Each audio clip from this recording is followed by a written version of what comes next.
Well, victims and survivors of the 1998 bomb blast on Monday commemorated 25 years of the tragedy as the August 7th Memorial Park in Nairobi. So the 25th anniversary comes amidst a renewed push for compensation for the victims by the American government, with the families of those who died and survivors unanimously demanding for restitution.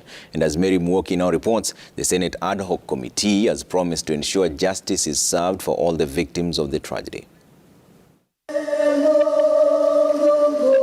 A somber mood engulfed the 25th anniversary service of the twin bombings of U.S. embassies in Kenya and Tanzania, as survivors and families of victims gathered at Nairobi's August 7th Memorial Park in remembrance of their loved ones.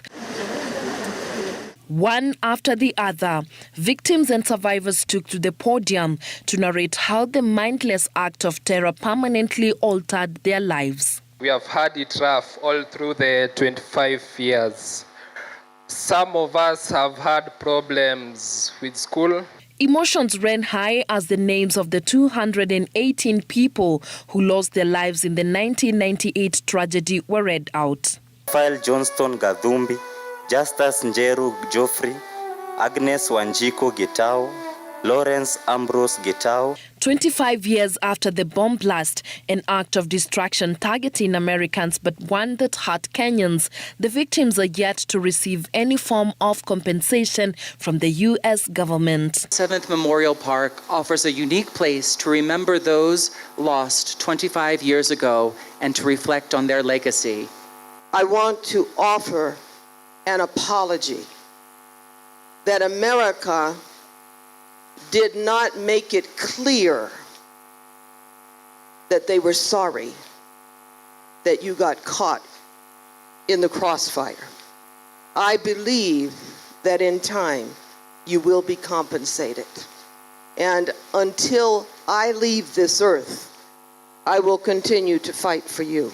In his speech, the representative for the American ambassador failed to acknowledge any of the Kenyan victims and survivors and spoke only about the American ones. He also steered clear of compensation talks, attracting the ire of Azimio leaders who called out the American government for what they term as denied justice. Has been aptly said here, Kenya took the bullet on behalf of the U.S. We cannot continue waiting for justice for the victims. Many Kenyans died unnecessarily. It has been said we took the bullet on behalf of American friends. But we also want to say that the time to bring closure, I agree with my sister mother, the time to bring closure is now. We are pleading that we are included in that fund that is already there, so that we can compensate our people once and for all. And I want to promise the Senate, standing for the government of Kenya, will leave no stone unturned until we see the compensation of our people. 218 Kenyans and 12 Americans were killed in the attack orchestrated by the Al-Qaeda terror group targeting the U.S. Embassy. More than 5,000 people were seriously injured in the August 7th, 1998 bomb blast. Mary Mwoki, Citizen TV.